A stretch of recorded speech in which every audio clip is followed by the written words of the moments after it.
Shoranur Nilambur MEMU train പച്ചക്കൊടി. Shoranur railway സ്റ്റേഷനിൽ കേന്ദ്രമന്ത്രി ജോർജ് കുര്യൻ ഉദ്ഘാടനം ചെയ്തു.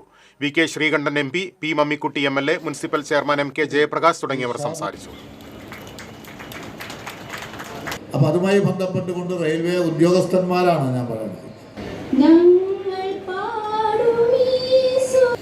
അതോടൊപ്പം തന്നെ നമുക്ക് ഇവിടെ ദീർഘദൂര വണ്ടികൾ ഉണ്ടാകുന്ന ശാരീരികമായ ക്ഷീണം, നമ്മുടെ സമയനഷ്ടം, ഇതിനെയൊക്കെ മറികടന്നുകൊണ്ട് കുതിക്കുന്ന വേഗത്തിൽ ഇന്നും റെയിൽവേ നിലനിൽക്കുന്നു.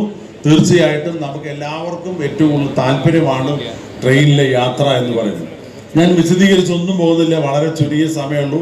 ട്രെയിൻ പുറപ്പെടണം, നമ്മുടെ മന്ത്രിക്ക് ഉദ്ഘാടന പ്രസംഗം നടത്തണം.